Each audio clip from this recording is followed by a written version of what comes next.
Hello viewers, welcome to our channel. నేను మీ చరణ్ పరిమి. తాజాగా ముఖేష్ అంబానీ కొడుకు అనంత్ అంబానీ పెళ్లి భారతదేశంలోనే అత్యంత అంగరంగ వైభవంగా జరుగుతుంది. ఈ దేశంలో మరెవరి పెళ్లి ఇంత ఘనంగా ఇంత వైభవంగా జరగదేమో అన్నంత గ్రాండ్గా జరుగుతుంది.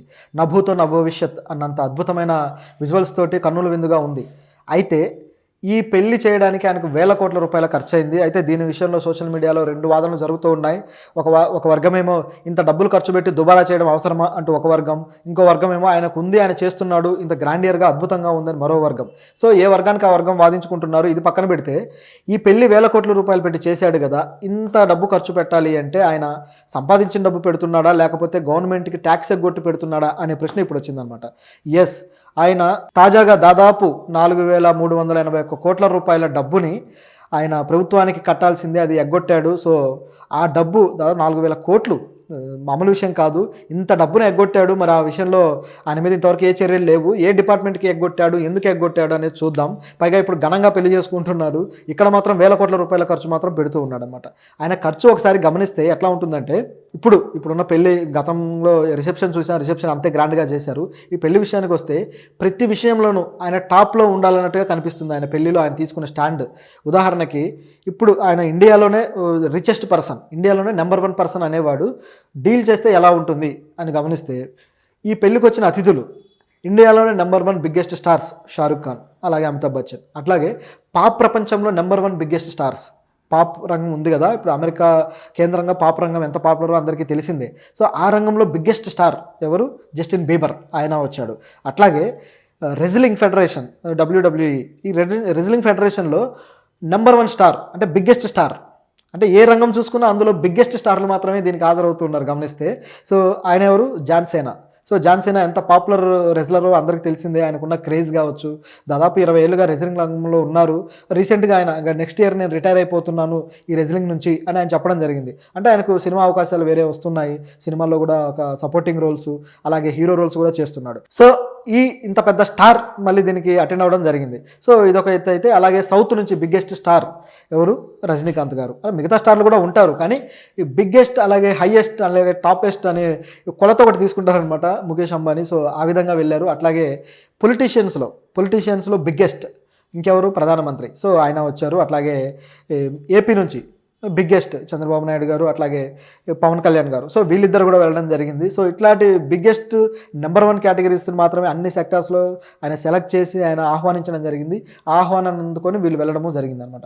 అలాగే సంగీతానికి సంబంధించి అక్కడ చేసిన కార్యక్రమాలకు సంబంధించి కూడా ఎవరైతే టాప్ పర్ఫార్మర్స్ ఉన్నారో వాళ్ళని మాత్రమే తీసుకోవడం జరిగింది.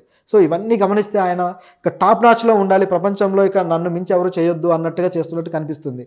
నిజానికి టాప్ పర్సన్స్ డబ్బులు ఇస్తే టాప్ పర్సన్స్ వస్తారు, కానీ టాప్ పర్సన్స్ని తేవడం వల్ల ఆయనకు ఎక్స్ట్రాగా ఏమన్నా మైలేజ్ వస్తుందా, ఎక్స్ట్రా గొప్పదనం ఏమన్నా యాడ్ అవుతుందా అంటే కేవలం ఇలాంటి గొప్పదనం కోసమే చేసేవి కాబట్టి ఇది మాట్లాడాల్సి వస్తుంది. సరే, ఇది ఇలా ఉంటే ఓకే, పెళ్లి గ్రాండ్గా చేస్తున్నాడు, సో డబ్బు ఉన్నప్పుడు చేయొచ్చు. అలాగే అనేక సేవా కార్యక్రమాలు కూడా వాళ్ళ సంస్థల నుంచి చేస్తూ ఉంటారు, కాబట్టి అది బ్యాలెన్స్డ్.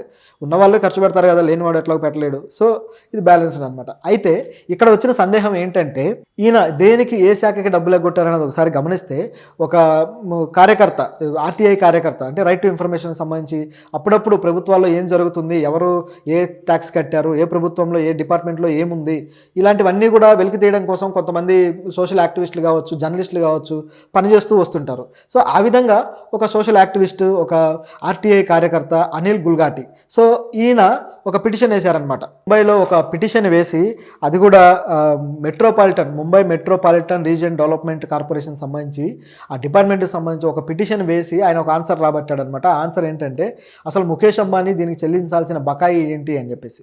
సో ఆ బకాయి ఎంతంటే 4,381 కోట్లు. సో ఇంత డబ్బు ఆయన బకాయి చెల్లించలేదట.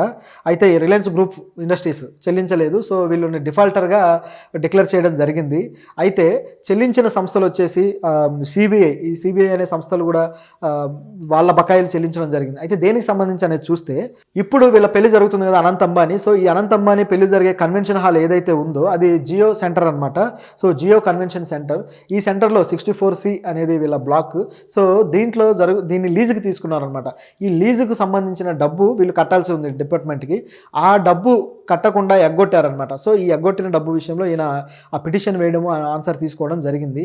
మరి వీళ్ళు డబ్బులు ఎగ్గొట్టి వేల కోట్ల రూపాయలు అదే డబ్బుతోటి వాళ్ళు పెళ్లి చేసుకోవడం అనేది ఆశ్చర్యకరంగా ఉంది. దీంతో పాటు ఇంకా వేరే హోటల్స్ కూడా ఉన్నాయి, వేరే సంస్థలు కూడా ఉన్నాయి. అవేంటంటే నమన్ హోటల్, అలాగే అంబానీ ఫౌండేషన్, అలాగే ఐఎన్ఎస్, అలాగే రఘులీలా బిల్డర్స్, ఇట్లా అనేక మంది డిఫాల్టర్లు అయ్యారనమాట. వీళ్ళంతా కట్టలేదు. సో వీళ్ళున్నారు. మొత్తం ఈ బకాయిలన్నీ కలిపి చూస్తే 5,818 కోట్లు. సో ఇంత డబ్బు వీళ్ళు కట్టకపోయినా సరే, వీళ్ళు డిఫాల్టర్లుగా ఉన్నా సరే, ఈ డిపార్ట్మెంట్ మాత్రం వీళ్ళ మీద ఏ యాక్షన్ తీసుకోకుండా చాలా కాముగా ఉంది, చూసి చూడనట్టు వదిలేస్తుంది. అదే ఒక ₹1,00,000 రైతు అప్పు తీసుకొని కట్టకపోతే ఆ రైతు పరిస్థితి ఎలా ఉంటుందో మీరు ఆలోచించండి. ఇంటికి వచ్చి బ్యాంక్ అధికారులు ఇల్లు వేలం వేసేదాకా ఊరుకోరు, ఆయన దుంపదించి పరువు బజార్లో ఈడ్చేదాకా ఊరుకోరు. కానీ ఈ వేల కోట్ల రూపాయలు ఎగ్గొట్టి మళ్ళీ ఘనంగా పెళ్లి చేస్తున్నాడు. పోనీ ఆయన దగ్గర డబ్బు లేదా అంటే ఆ డబ్బుని ఖర్చు పెడుతున్నాడు, అది కనిపిస్తూనే ఉంది. సో ఇది కనిపిస్తున్నా కూడా వీళ్ళు యాక్షన్ తీసుకోకపోవడం అనేది వీళ్ళ ఇన్ఫ్లుయెన్స్కు అర్థం అనమాట. వీళ్ళు ఎంత ప్రభుత్వంలో ఎంత బలమైన వ్యక్తులు, బలమైన ఇన్ఫ్లుయెన్స్ కలిగిన వాళ్ళు అనేది ఇక్కడ క్లియర్గా తెలుస్తుంది. సో డబ్బున్నోడికైతే ఈ చట్టాలు గిట్టాలన్నీ కూడా ఈ విధంగా పనిచేస్తాయి, డబ్బు లేనోడికి మాత్రం కరెక్ట్గా పనిచేస్తాయి అనేది ఇక్కడ ప్రూవ్ అవుతుంది. అలాగే దీని విషయంలో ఇంకా 4 అసలు ఏంటి ఈ డిఫాల్ట్ జరగడానికి మెయిన్ కారణం ఏంటనేది చూస్తే, ఈ ఎంఎంఆర్డీఏ నుంచి భూమిని లీజుకు తీసుకున్న తర్వాత 4 సంవత్సరాల లోపు అక్కడ కట్టడాలని పూర్తి చేయాలి. కానీ అలా చేయకపోవడం వల్ల, వాళ్ళ ఉపయోగించుకున్న తీరు సరిగ్గా లేకపోవడం వల్ల వీళ్ళు జరిమానా వేయాల్సి వస్తుందన్నమాట. ఆ విధంగా వేసిన జరిమానాని సిబిఐ కావచ్చు, అలాగే ఆదాయ పన్ను శాఖ కావచ్చు, వీళ్ళందరూ కట్టారు. కానీ కట్టనిది ఎవరయ్యా అంటే ఇట్లా ఈ కంపెనీలు ఏవైతే ఉన్నాయో ఇవన్నీ కట్టలేదన్నమాట. సో ఇట్లా కొన్ని డిపార్ట్మెంట్కి సంబంధించిన అవకతవకలన్నీ ఈ విధంగా ఉన్నాయి. మరి ఈ ముంబై కార్పొరేషన్ ఏమి యాక్షన్ తీసుకుంటుంది అనేది కూడా చూడాలి. ఈ విషయమై ముంబై అథారిటీ ఏమీ యాక్షన్ తీసుకోవట్లేదని చెప్పేసి అనిల్ గల్గాటి చెప్పడం జరిగింది.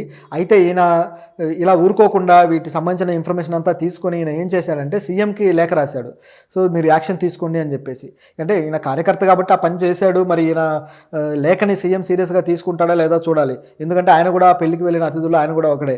సో ఇలా ఉన్నప్పుడు మరి వాళ్ళు యాక్షన్లు ఏం తీసుకుంటారు? సో ఇట్లాంటి క్వశ్చన్లు చాలా ఉన్నాయన్నమాట అధికారులకు సంబంధించి.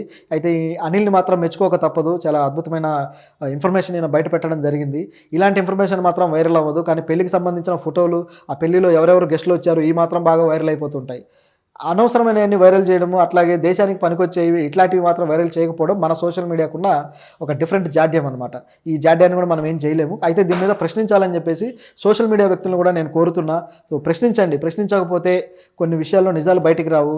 మనం మాత్రం మన పెళ్ళిళ్ళు ఇంత గ్రాండ్గా చేసుకోలేము.